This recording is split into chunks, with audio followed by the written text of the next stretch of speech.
स्वागत है आपका हमारे YouTube चैनल ईश्वर के मार्ग में। आज हम आपके लिए लेकर आए हैं अस्त्रों और ज्ञान की शक्ति का अद्भुत अनुभव। कहते हैं अस्त्र विनाश कर सकते हैं पर ज्ञान निर्माण करता है।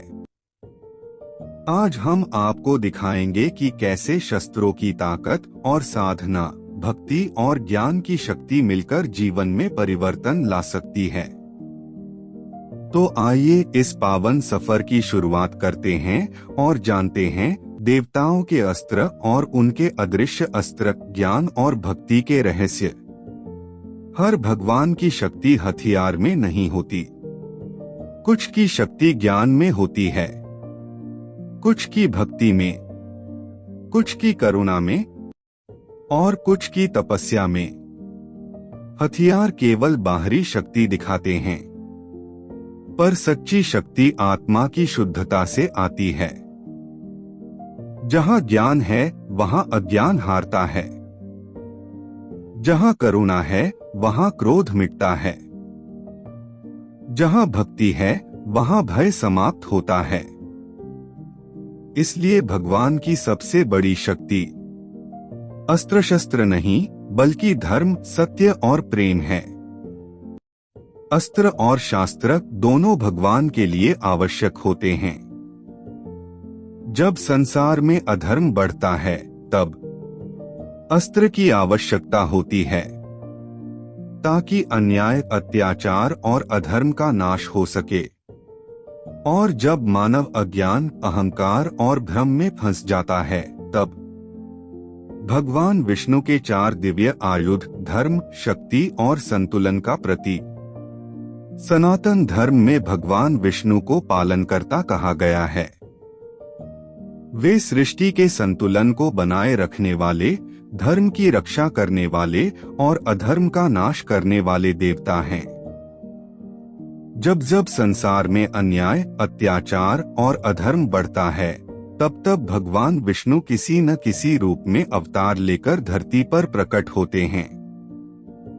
उनके हाथों में सदा 4 दिव्य आयुध होते हैं, शंख, चक्र, गदा और पद्म कमल। ये केवल हथियार नहीं हैं, बल्कि जीवन के गहरे आध्यात्मिक सिद्धांतों के प्रतीक हैं। एक शंख, धर्म की आवाज। भगवान विष्णु के हाथ में स्थित शंख को पांचजन्य कहा जाता है। यह शंख केवल एक वाद्य नहीं बल्कि धर्म की उद्घोषणा का प्रतीक है। जब शंखनाद होता है तो वह केवल ध्वनि नहीं पैदा करता बल्कि पूरे ब्रह्मांड में सत्य और धर्म का संदेश फैलाता है। शंख की ध्वनि से वातावरण शुद्ध होता है।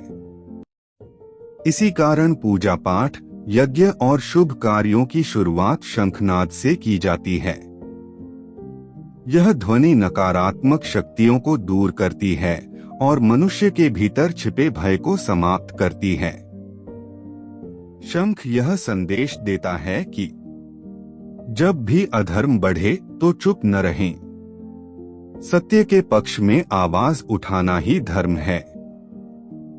शंख हमें सिखाता है कि धर्म केवल आचरण नहीं बल्कि साहसपूर्वक सत्य बोलना भी है। 2 चक्र, सुदर्शन, अधर्म का नाश। भगवान विष्णु का सबसे प्रसिद्ध आयुध है सुदर्शन चक्र। यह चक्र समय, गति और न्याय का प्रतीक है। सुदर्शन का अर्थ है सुंदर दर्शन, यानी ऐसा न्याय जो देखने में भी कल्याणकारी हो। सुदर्शन चक्र कभी व्यर्थ नहीं चलता।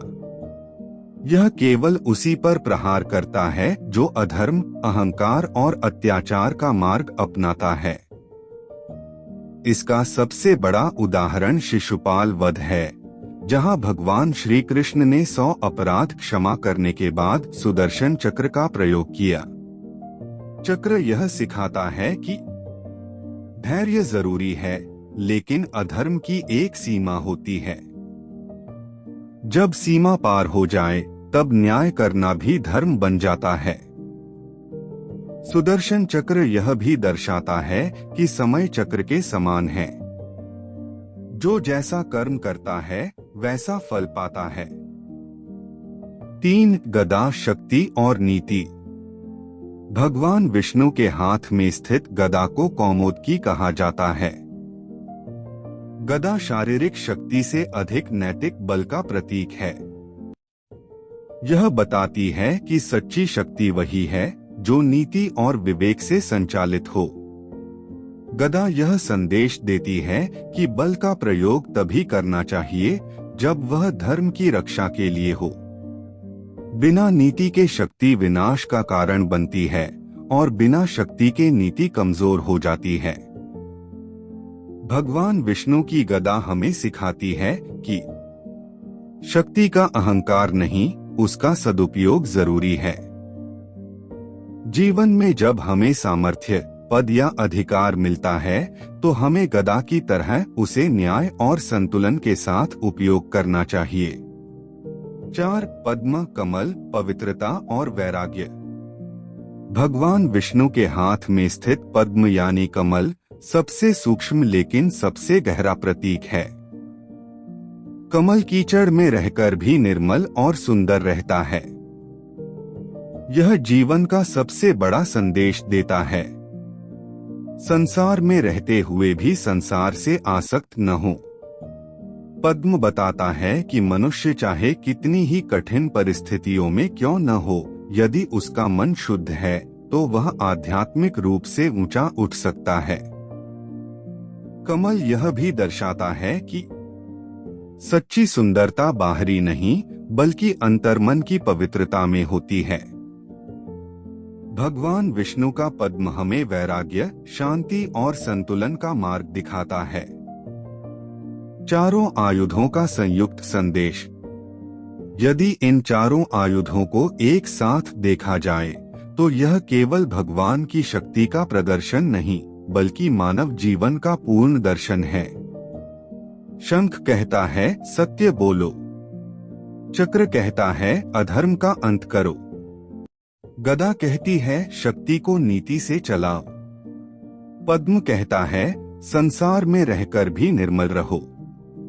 भगवान विष्णु के ये आयुध बताते हैं कि धर्म केवल पूजा तक सीमित नहीं बल्कि जीवन जीने की कला है।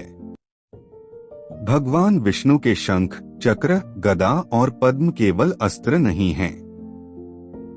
वे हमें सिखाते हैं कि धर्म की आवाज उठाना आवश्यक है, अधर्म के विरुद्ध खड़ा होना कर्तव्य है, शक्ति का प्रयोग नीति से होना चाहिए और संसार में रहते हुए भी आत्मा को शुद्ध रखना चाहिए। यही कारण है कि भगवान विष्णु आज भी धर्म, संतुलन और संरक्षण के प्रतीक माने जाते हैं। भगवान शिव के दिव्य अस्त्र, सृष्टि, ध्वनि और परम शक्ति का रहस्य। सनातन धर्म में भगवान शिव को महादेव, महाकाल और आदि योगी कहा गया है। वे केवल संहारकर्ता नहीं बल्कि सृष्टि के सबसे गहरे संतुलन के प्रतीक हैं। जहां भगवान विष्णु सृष्टि का पालन करते हैं, वहीं भगवान शिव सृष्टि को नए रूप में ढालने के लिए संहार करते हैं। शिव का संहार विनाश नहीं बल्कि नवसृजन का द्वार है। भगवान शिव के पास जो अस्त्र हैं, त्रिशूल, डमरू और पाशुपत अस्त्र, वे केवल हथियार नहीं बल्कि ब्रह्मांड के मूल सिद्धांतों का प्रतिनिधित्व करते हैं। 1. त्रिशूल, सृष्टि, पालन और संहार। भगवान शिव का सबसे प्रसिद्ध अस्त्र है त्रिशूल। यह 3 नोकों वाला शस्त्र केवल युद्ध का साधन नहीं बल्कि त्रिगुणात्मक सृष्टि का प्रतीक है। त्रिशूल के 3 अर्थ: सृष्टि ब्रह्मा, पालन विष्णु, संहार महेश। यह दर्शाता है कि शिव केवल संहारक नहीं बल्कि तीनों शक्तियों का संतुलन है। त्रिशूल यह भी दर्शाता है सत्व, रज, तम, भूत, वर्तमान, भविष्य, शरीर, मन, आत्मा। भगवान शिव का त्रिशूल हमें सिखाता है कि जीवन में संतुलन बनाए रखना ही सबसे बड़ा योग है। जब कोई व्यक्ति अतीत के दुख, वर्तमान के अहंकार और भविष्य के भय से ऊपर उठ जाता है, तब वह शिव तत्व को प्राप्त करता है। त्रिशूल और अधर्म। जब अधर्म बढ़ता है तब शिव का त्रिशूल सक्रिय होता है। यह केवल शत्रु का नाश नहीं करता बल्कि अज्ञान, अहंकार और मोह का अंत करता है। त्रिशूल का संदेश है, आवश्यकता पड़ने पर कठोर बनना भी धर्म है। 2. डमरू सृष्टि की ध्वनि। भगवान शिव के हाथ में स्थित डमरू को सृष्टि की पहली ध्वनि माना गया है। कहा जाता है कि डमरू से निकली ध्वनि से ही नाद ब्रह्मा उत्पन्न हुआ, जिससे अक्षर, भाषा और वेदों का जन्म हुआ। डमरू का स्वर ब्रह्मांड की मूल ध्वनि है। डमरू का आध्यात्मिक अर्थ। डमरू दो विपरीत शक्तियों का संतुलन है, पुरुष और प्रकृति, शिव और शक्ति, स्थिरता और गति। डमरू यह सिखाता है कि सृष्टि तभी चलती है जब विरोधी तत्वों में संतुलन हो। डमरू की ध्वनि ध्यान, योग और साधना का मूल है। इसी कारण भगवान शिव को नटराज कहा जाता है, जिनके नृत्य से सृष्टि चलती है और डमरू की ध्वनि से चेतना जागती है। डमरू का संदेश। जब भीतर की ध्वनि सुनाई देने लगे तभी आत्मज्ञान प्रारंभ होता है। 3. पाशुपत अस्त्र, सबसे शक्तिशाली दिव्य अस्त्र। पाशुपत अस्त्र को सनातन धर्म का सबसे शक्तिशाली और रहस्यमय अस्त्र माना जाता है। यह अस्त्र केवल शिव के नियंत्रण में है और इसे अत्यंत सीमित परिस्थितियों में ही प्रयोग किया जाता है। पाशुपत अस्त्र का स्वरूप। यह अस्त्र संपूर्ण सृष्टि को नष्ट करने की क्षमता रखता है। इसका प्रयोग केवल धर्म की अंतिम रक्षा के लिए होता है। इसे अर्जुन को भगवान शिव ने घोर तपस्या के बाद प्रदान किया था। पाशुपत अस्त्र केवल बाहरी शत्रु को नहीं बल्कि अहंकार, अधर्म और ब्रह्मांडीय असंतुलन को समाप्त करता है। इसी कारण कहा गया है, जिसके पास पाशुपत अस्त्र है उसके पास पूर्ण संयम भी होना चाहिए। अस्त्र और संयम। पाशुपत अस्त्र हमें सिखाता है कि अत्यधिक शक्ति केवल उसी को मिलनी चाहिए जो उसे प्रयोग न करने की क्षमता भी रखता हो। तीनों अस्त्रों का संयुक्त संदेश। यदि त्रिशूल, डमरू और पाशुपत अस्त्र को एक साथ देखा जाए तो यह शिव तत्व का पूर्ण दर्शन बनता है। त्रिशूल जीवन का संतुलन, डमरू चेतना की जागृति, पाशुपत अंतिम न्याय। भगवान शिव हमें सिखाते हैं कि हर समस्या का समाधान हिंसा नहीं, हर शक्ति का प्रयोग नहीं और हर सहार विनाश नहीं होता। कभी कभी सहार ही मोक्ष का मार्ग बन जाता है। भगवान शिव अस्त्रों से परे। सबसे अद्भुत बात यह है कि भगवान शिव अस्त्रों के स्वामी होते हुए भी वैरागी हैं। वे भस्म धारण करते हैं, श्मशान में रहते हैं, ध्यान में लीन रहते हैं। यह बताता है कि शिव की सबसे बड़ी शक्ति त्याग, साधना और शून्यता है। निष्कर्ष, भगवान शिव के त्रिशूल, डमरू और पाशुपत अस्त्र हमें यह सिखाते हैं कि जीवन में संतुलन आवश्यक है। भीतर की ध्वनि को सुनना जरूरी है और शक्ति से अधिक जरूरी है संयम। शिव का मार्ग बाहरी युद्ध का नहीं, भीतरी विजय का मार्ग है। भगवान श्री राम के दिव्य अस्त्र मर्यादा, न्याय और धर्म की सर्वोच्च शक्ति। सनातन धर्म में भगवान श्री राम को मर्यादा पुरुषोत्तम कहा गया है। वे केवल एक योद्धा या राजा नहीं, बल्कि धर्म, सत्य, संयम और करुणा का जीवंत स्वरूप हैं। श्री राम का जीवन यह सिखाता है कि शक्ति होते हुए भी उसे मर्यादा और न्याय की सीमा में कैसे रखा जाए। भगवान श्री राम के पास अनेक दिव्य अस्त्र थे, परंतु उनके जीवन में दो अस्त्र विशेष रूप से महत्वपूर्ण माने जाते हैं: धनुष बाण, कोदंड और ब्रह्मास्त्र। ये अस्त्र केवल युद्ध के साधन नहीं, बल्कि धर्म के सिद्धांतों के प्रतीक हैं। एक धनुष बाण, कोदंड, मर्यादा और न्याय। भगवान श्री राम का धनुष कोदंड कहलाता है। यह धनुष केवल शस्त्र नहीं बल्कि न्यायपूर्ण शक्ति का प्रतीक है। श्री राम के हाथ में धनुष होने का अर्थ यह नहीं कि वे हिंसा में विश्वास रखते थे, बल्कि यह दर्शाता है कि जब धर्म की रक्षा के लिए आवश्यक हो तब शक्ति का प्रयोग भी धर्म बन जाता है। कोदंड का आध्यात्मिक अर्थ। धनुष लक्ष्य की ओर संकेत करता है और बाण संकल्प का प्रतीक होता है। इसका संदेश है, जब लक्ष्य धर्म हो और संकल्प शुद्ध हो तो शक्ति कभी गलत नहीं होती। भगवान श्री राम ने कभी भी धनुष का प्रयोग व्यक्तिगत क्रोध, अहंकार या स्वार्थ के लिए नहीं किया। उन्होंने हर युद्ध न्याय और कर्तव्य के लिए लड़ा। श्री राम और मर्यादा। श्री राम की सबसे बड़ी पहचान है मर्यादा। राजा होते हुए भी उन्होंने वनवास स्वीकार किया। पुत्र होते हुए भी पिता की आज्ञा को सर्वोपरि रखा। पति होते हुए भी राज्य की मर्यादा को प्राथमिकता दी। यही कारण है कि उनका धनुष हमें सिखाता है, शक्ति वही श्रेष्ठ है जो मर्यादा में बंधी हो। धनुष बाण और रावण वध। रावण का वध केवल एक युद्ध नहीं था, वह अहंकार, अधर्म और अत्याचार के अंत का प्रतीक था। श्री राम ने युद्ध से पहले भी रावण को समझाने का प्रयास किया। यह दर्शाता है कि धर्म पहले संवाद करता है और अंतिम विकल्प के रूप में युद्ध चुनता है। 2. ब्रह्मास्त्र, अजेय दिव्य अस्त्र। ब्रह्मास्त्र को सनातन धर्म में सबसे शक्तिशाली और अजेय दिव्य अस्त्र माना गया है। यह अस्त्र केवल शारीरिक विनाश नहीं करता, बल्कि ब्रह्मांडीय संतुलन को बदलने की क्षमता रखता है। ब्रह्मास्त्र का स्वरूप। यह अस्त्र ब्रह्मा जी की शक्ति से उत्पन्न माना जाता है। इसका प्रयोग अत्यंत सीमित और अंतिम परिस्थिति में ही किया जाता है। इसके प्रभाव से संपूर्ण दिशाएं जल सकती हैं।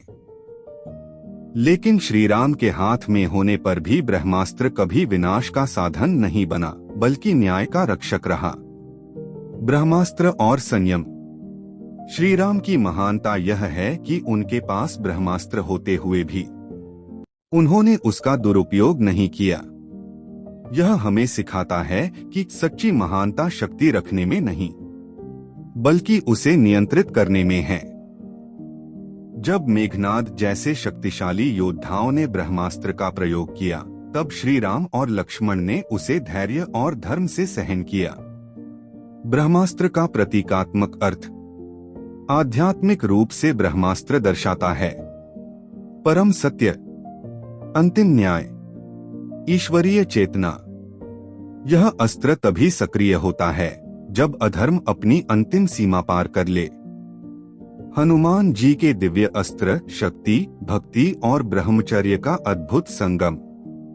सनातन धर्म में हनुमान जी को केवल एक पराक्रमी योद्धा नहीं, बल्कि भक्ति, त्याग और अनुशासन का सर्वोच्च आदर्श माना गया है।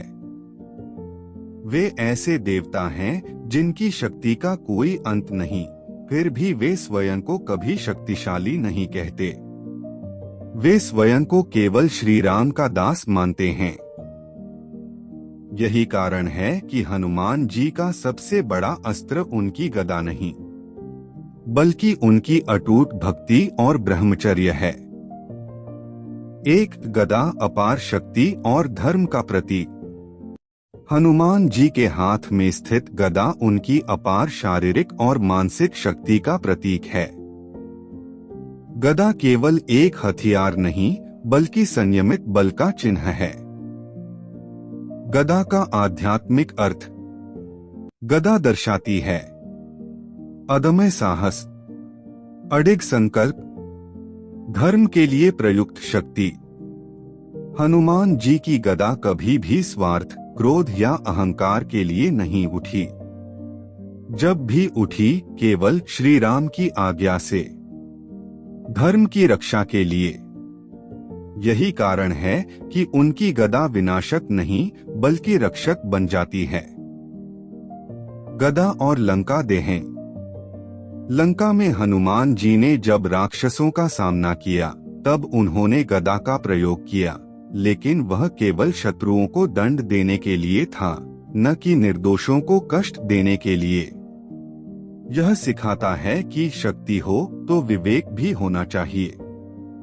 2 हनुमान जी की शक्ति का रहस्य। हनुमान जी को अतुलित बल का स्वामी कहा जाता है, लेकिन उनकी शक्ति का स्रोत उनकी मांसपेशियां नहीं, बल्कि मन की शुद्धता, हृदय की भक्ति, जीवन का अनुशासन। जब वे पर्वत उठाते हैं, समुद्र लांघते हैं या देवताओं को भी चकित कर देते हैं, तब भी उनके मन में अहंकार नहीं आता, क्योंकि वे जानते हैं शक्ति मेरी नहीं, मेरे आराध्य श्री राम की है। 3 भक्ति हनुमान जी का सबसे बड़ा अस्त्र। हनुमान जी की भक्ति अद्वितीय है। वे न किसी पुरस्कार की इच्छा रखते हैं, न किसी स्वर्ग की। उनकी एक ही पहचान है, राम काज करीबे को आतुर। भक्ति का स्वरूप। हनुमान जी की भक्ति निष्काम है, निस्वार्थ है, अडिग है। जब उन्होंने सीता माता की खोज की, तब उन्हें अपनी शक्ति का स्मरण भी जामवंत जी के शब्दों से हुआ। यह दर्शाता है कि भक्त अपनी शक्ति भूल जाता है, लेकिन ईश्वर उसे नहीं भूलते। भक्ति का स्वरूप। हनुमान जी की भक्ति निष्काम है, निस्वार्थ है, अडिग है। जब उन्होंने सीता माता की खोज की, तब उन्हें अपनी शक्ति का स्मरण भी जामवंत जी के शब्दों से हुआ। यह दर्शाता है कि भक्त अपनी शक्ति भूल जाता है, लेकिन ईश्वर उसे नहीं भूलते। भक्ति और निर्भयता। हनुमान जी निर्भय हैं, क्योंकि उन्हें मृत्यु का भय नहीं, उन्हें हार का भय नहीं, क्योंकि उनके लिए सबसे बड़ा भय है श्री राम की सेवा से विमुख होना। 4 ब्रह्मचर्य शक्ति का वास्तविक स्रोत। हनुमान जी को ब्रह्मचारी कहा गया है। उनका ब्रह्मचर्य केवल शारीरिक संयम नहीं, बल्कि विचारों की पवित्रता, इंद्रियों का नियंत्रण, ऊर्जा का संरक्षण। ब्रह्मचर्य का गूढ़ अर्थ। ब्रह्मचर्य का अर्थ है ब्रह्मा में चरना, अर्थात ईश्वर में लीन रहना। हनुमान जी का ब्रह्मचर्य उनकी शक्ति को क्षीण नहीं, बल्कि असीम बनाता है। यही कारण है कि वे युवा भी हैं, वृद्ध भी और चिरंजीवी भी। 5 हनुमान जी अस्त्रों से भी आगे। हनुमान जी के पास गदा है, पर उनकी सबसे बड़ी शक्ति विनम्रता है। जब श्री राम ने उनसे कहा, तुम कौन हो, तो उन्होंने उत्तर दिया, देह दृष्टया तु दासोस्मि, जीव दृष्टया त्वदंशकः, आत्म दृष्टया त्वमेवाहम्। यह बताता है कि शरीर से मैं आपका सेवक हूँ, आत्मा से मैं आपका अंश हूँ, और तत्व से आप ही मैं हूँ। 6 आधुनिक जीवन में हनुमान जी का संदेश। आज के युग में हमें लंका नहीं जलानी, पर्वत नहीं उठाने, लेकिन हमें भय से लड़ना है, आलस्य से लड़ना है, नकारात्मकता से लड़ना है। हनुमान जी सिखाते हैं, शरीर को मजबूत बनाओ गदा, मन को शुद्ध रखो भक्ति, जीवन को अनुशासित बनाओ ब्रह्मचर्य। 7 हनुमान चालीसा और गदा का रहस्य। हनुमान चालीसा में कहा गया है, भीम रूप धरी असुर संहारे। यह रूप बाहरी शत्रुओं के लिए नहीं, बल्कि भीतरी विकारों के लिए है। उनकी गदा अहंकार को कुचलती है, भय को तोड़ती है, संदेह को समाप्त करती है।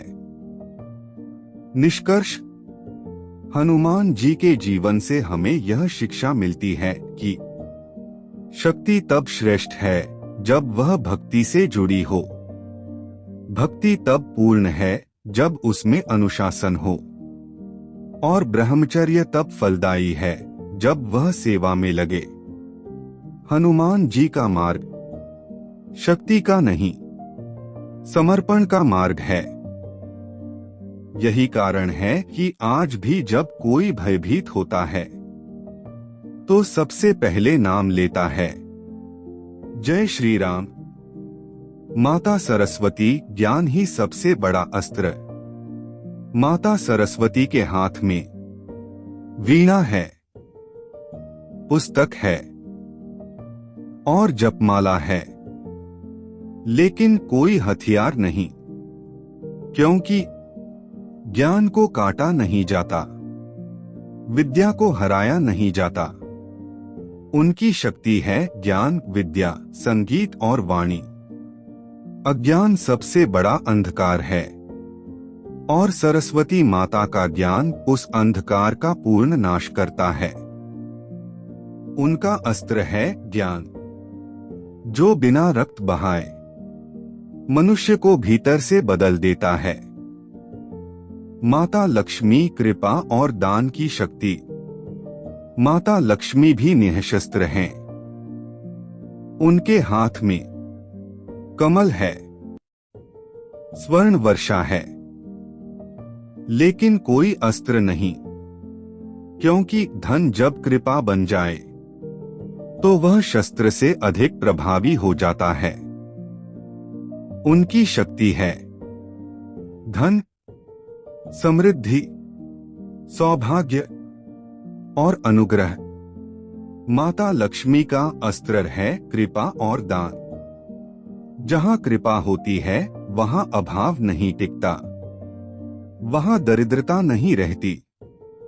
ब्रह्मा जी सृष्टि बिना युद्ध के। ब्रह्मा जी सृष्टि करता है। उन्होंने युद्ध नहीं किया, विनाश नहीं किया, फिर भी संपूर्ण सृष्टि की रचना की। उनके पास कोई युद्ध अस्त्र नहीं, लेकिन वेद हैं, तप है, ब्रह्म ज्ञान है। उनकी शक्ति है सृजन। यह सिखाता है कि रचना करने वाला विनाश करने वाले से अधिक महान होता है। नारद मुनि नामस्मरण का दिव्य अस्त्र। नारद मुनि कोई अस्त्र नहीं रखते, कोई युद्ध नहीं करते, फिर भी तीनों लोकों में उनका प्रभाव है। उनकी शक्ति है भक्ति, सत्य और ज्ञान। उनका अस्त्र है नामस्मरण। नारायण नारायण के उच्चारण से अहंकार टूटता है, भक्ति जागती है और ईश्वर का स्मरण होता है। श्री चैतन्य महाप्रभु प्रेम ही सबसे बड़ा अस्त्र। श्री चैतन्य महाप्रभु निःशस्त्र थे, निःसैन्य थे, फिर भी उन्होंने पूरे युग को बदल दिया। उनकी शक्ति थी प्रेम, भक्ति, कीर्तन और हरि नाम। उनका अस्त्र हरि नाम संकीर्तन। जहां प्रेम जागता है वहां हिंसा टिक नहीं सकती। बुद्ध भगवान करुणा से विजय। बुद्ध भगवान के हाथ में न तलवार थी, न कोई अस्त्र, फिर भी उन्होंने हिंसा को चुनौती दी। उनकी शक्ति थी अहिंसा, करुणा और प्रज्ञा। उनका सबसे बड़ा अस्त्र करुणा। करुणा वह शक्ति है जो शत्रु को भी परिवर्तित कर देती है। महावीर स्वामी संयम की अद्भुत शक्ति। महावीर स्वामी पूर्णतः निःशस्त्र, पूर्णतः अहिंसक। उनकी शक्ति थी तपस्या, संयम इस पूरी कथा देवताओं के अस्त्र शस्त्र और बिना अस्त्र वाले दिव्य स्वरूपों के उदाहरण से हमें यह सबसे बड़ी और गहरी सीख मिलती है कि जीवन में शक्ति केवल हथियार उठाने से नहीं आती, बल्कि शक्ति का वास्तविक स्वरूप संतुलन में छिपा होता है। क्योंकि जहाँ अस्त्र शस्त्र धर्म की रक्षा के लिए आवश्यक होते हैं, वहीं ज्ञान भक्ति करुणा साधना और संयम आत्मा की रक्षा के लिए उतने ही आवश्यक होते हैं। यदि केवल अस्त्र हो और विवेक न हो तो शक्ति विनाशकारी बन जाती है, और यदि केवल ज्ञान हो पर अन्याय के विरुद्ध खड़े होने का साहस न हो तो वह ज्ञान निर्बल बन जाता है।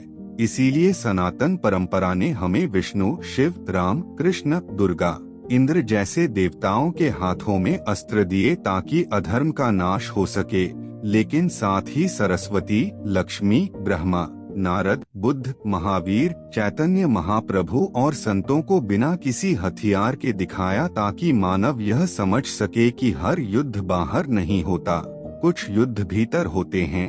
अज्ञान के विरुद्ध, अहंकार के विरुद्ध, लोभ के विरुद्ध और भय के विरुद्ध। और उन युद्धों में तलवार नहीं बल्कि ज्ञान काम आता है, चक्र नहीं बल्कि विवेक काम आता है, त्रिशूल नहीं बल्कि करुणा काम आती है। यह कथा हमें सिखाती है कि अस्त्र का उपयोग तभी धर्म है जब वह शास्त्र से निर्देशित हो, क्योंकि शास्त्र दिशा देता है और अस्त्र रक्षा करता है, और जब दोनों में संतुलन होता है तभी सृष्टि चलती है। जैसे कृष्ण के हाथ में सुदर्शन चक्र भी है और मुख पर गीता का ज्ञान भी, जैसे शिव संहार भी करते हैं और ध्यान में लीन भी रहते हैं, जैसे राम धनुष उठाते हैं लेकिन मर्यादा कभी नहीं छोड़ते, और जैसे दुर्गा युद्ध करती हैं लेकिन मातृत्व और करुणा भी उनमें समान रूप से विद्यमान रहती है। इस पूरी कहानी से यह भी स्पष्ट होता है कि बिना अस्त्र वाले देवता कमजोर नहीं हैं, बल्कि वे उस स्तर की शक्ति का प्रतिनिधित्व करते हैं जहां हिंसा की आवश्यकता ही नहीं पड़ती, क्योंकि ज्ञान अज्ञान को जड़ से काट देता है, भक्ति अहंकार को गलाकर मिटा देती है, करुणा शत्रु को भी परिवर्तित कर देती है, और साधना मनुष्य को भीतर से इतना दृढ़ बना देती है कि बाहरी युद्ध गौण हो जाता है। यह कथा आधुनिक मनुष्य को भी यह संदेश देती है कि आज के समय में हर समस्या का समाधान आक्रोश हिंसा या टकराव नहीं है, बल्कि कई बार समाधान धैर्य समझ संवाद और आत्मसंयम में छिपा होता है। और इसका अर्थ यह नहीं कि अन्याय सहा जाए, बल्कि यह कि कब अस्त्र उठाना है और कब ज्ञान का दीप जलाना है, इसका विवेक होना चाहिए।